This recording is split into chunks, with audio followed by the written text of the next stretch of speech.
அரசு திராவிட பேரொளி பண்டிதர் அயோத்திதாசர் மணிமண்டபம் என்கிற இந்த நினைவு மண்டபத்தை விடுதலை சிறுத்தைகளின் கோரிக்கையை ஒட்டி எழுப்பியிருக்கிறார்கள். பண்டிதர் அயோத்திதாசர் புரட்சியாளர் அம்பேத்கருக்கு முன்னோடி, தந்தை பெரியாருக்கும் முன்னோடி ஆவார். இன்றைக்கு இந்தியா முழுவதும் விவாதிக்கப்படுகிற புரட்சியாளர் அம்பேத்கரின் அரசியல் மற்றும் தமிழகத்தில்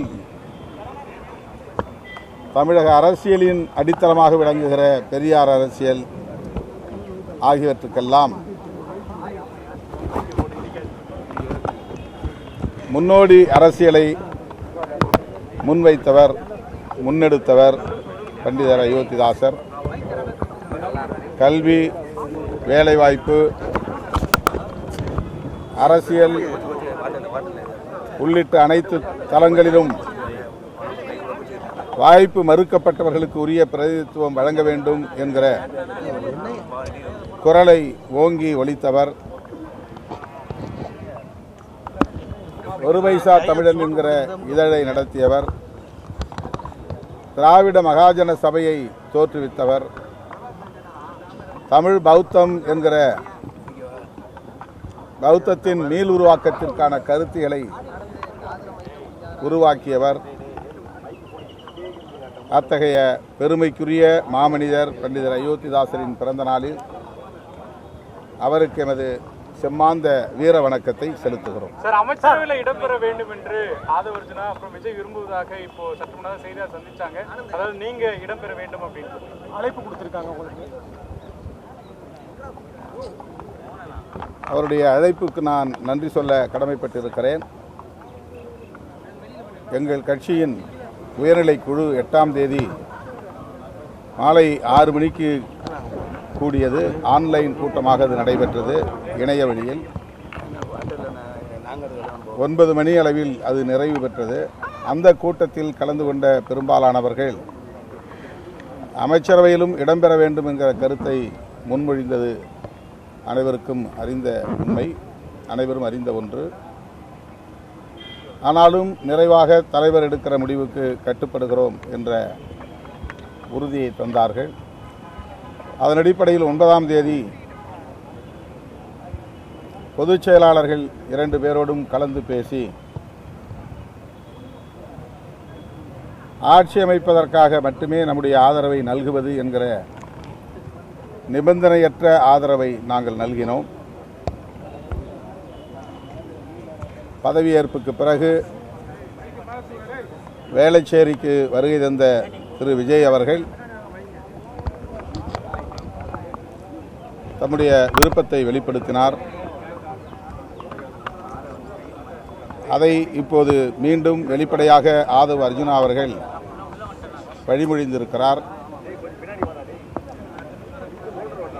இது குறித்து எமது முன்னணி பொறுப்பாளர்கள், பொதுச் செயலாளர்கள், மாநில பொருளாளர், முதன்மை செயலாளர் போன்ற முன்னணி பொறுப்பாளர்களோடு கலந்து பேசிய பின்னர் எங்கள் முடிவை அறிவிப்போம். ஆட்சியிலும் பங்கு, அதிகாரத்திலும் பங்கு தான் பிசிகானுடைய கொள்கை.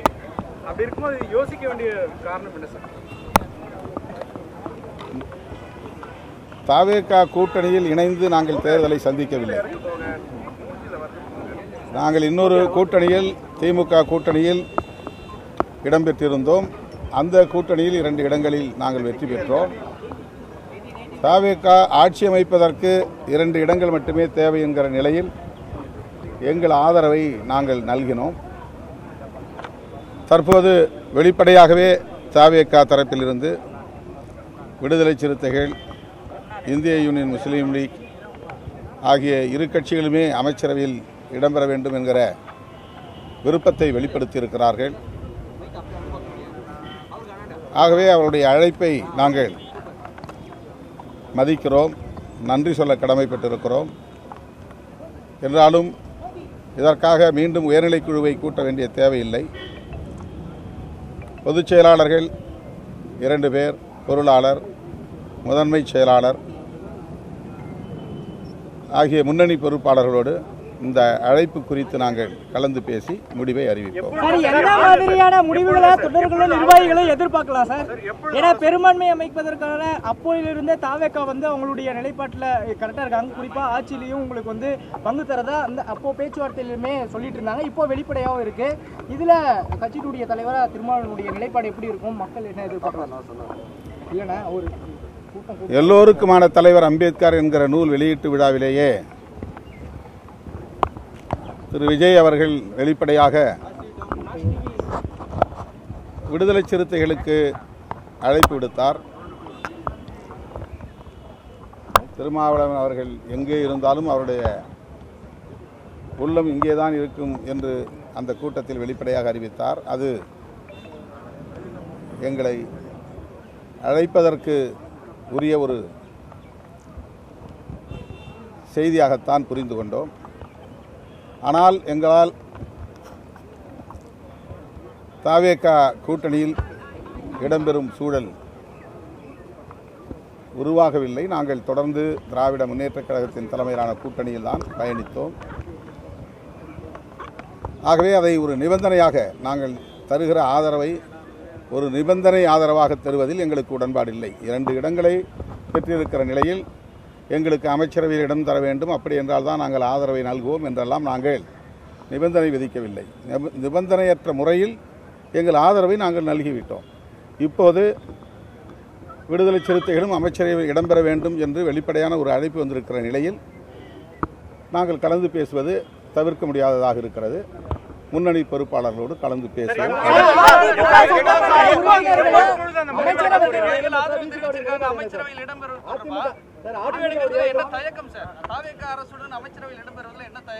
இப்பதான் திரும்ப அதுதான் விளக்கம் சொன்னேன்.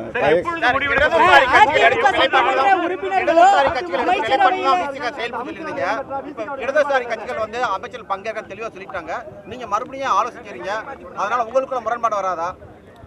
இடதுசாரிகள் என்ன முடிவெடுத்தார்களோ அதே முடிவைத்தான் நாங்களும் எடுத்தோம். 8ஆம் தேதி மாலை 4 மணிக்கு அவர்கள் முடிவை அறிவித்தார்கள்.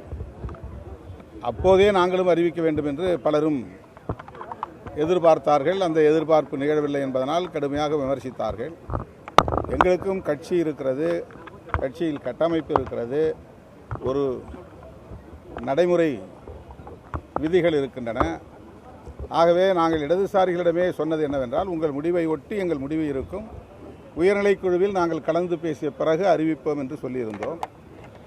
8ஆம் தேதி 9 மணிக்கு இரவு 9 மணிக்குத்தான் உயர்நிலைக் குழு கூட்டம், ஆன்லைன் கூட்டம் நிறைவு பெற்றது. 8ஆம் தேதி காலையே நான் சொல்லியிருந்தேன் 9ஆம் தேதி பகல்தான் அறிவிப்போம் என்று. ஆனால் 8ஆம் தேதி இடதுசாரிகள் அறிவித்துவிட்ட பிறகு ஏன் தாமதம், எதற்காக தாமதம் என்றெல்லாம் அறிவுஜீவிகள் உட்கார்ந்து கொண்டு விவாதங்களிலே பேசிக் கொண்டிருக்கிறார்கள். இது ஒரு கட்சி, இந்த கட்சிக்கு ஒரு நடைமுறை இருக்கிறது. ஒவ்வொரு பொறுப்பாளரும் ஒவ்வொரு கருத்தை கொண்டிருப்பார்கள். எல்லோரையும் பேசி ஒருமித்த கருத்துக்கு கொண்டு வர வேண்டியது ஒரு கட்சி தலைவருக்குரிய பொறுப்பு, கடமை. கட்சியை நடத்தக்கூடியவர்களுக்கு தான் அதில் உள்ள சிரமம் தெரியும். ஆகவே அடுத்த நாள் பகல் 12 மணிக்கு மேல் தான் நாங்கள் கூடினோம். 2 மணிக்கு ஆதவர்ஜினாவுக்கு நாங்கள் தகவல் கொடுத்து விட்டோம். 4 மணிக்கு அவர் எடுத்து வந்த ஆவணங்களில் கையொப்பம் வாங்கி கொண்டு விடைபெற்று கொண்ட பின்னர் தான் நான் பத்திரிகையாளரை சந்தித்தோம். ஆகவே அப்போதே எந்த தாமதமும் இல்லை. ஆனால் மீண்டும் மீண்டும் இந்த இயக்கத்தின் வளர்ச்சியை பொறுக்காத சிலர் விடுதலை சிறுத்தைகள் எதற்காக தாமதம் செய்தார்கள், ஏன் 2 நாள் எடுத்துக்கொண்டார்கள், 8ஆம் தேதி 4 மணிக்கும் 9ஆம் தேதி 4 மணிக்கும் எப்படி 2 நாள் இடைவெளி இருக்கும்? ஆனால் அப்படி அவதூறுகளை பரப்புகிறார்கள். ஆகவே இடதுசாரிகள் என்ன முடிவை எடுத்தார்களோ அதே முடிவைத்தான் நான் எடுத்து 9ஆம் தேதி 4:45 மணிக்கு செய்தியாளர்களை சந்தித்து சொன்னேன். இப்போது தாவேகா தரப்பிலிருந்து வெளிப்படையான ஒரு அழைப்பு வந்திருக்கிற போது எங்கள் தோழர்கள் அந்த அழைப்பை ஏன் ஏற்கவில்லை என்ற கேள்வி பிறகு எழுப்பக்கூடும்.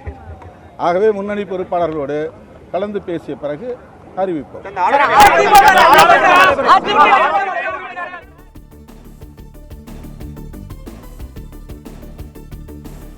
பிளே ஸ்டோர் மற்றும் ஆப் ஸ்டோரில் இருந்து பாலிமர் செயலியை QR கோடு மூலம் பதிவிறக்கம் செய்யுங்கள். செய்திகளை உடனுக்குடன் பெறுங்கள்.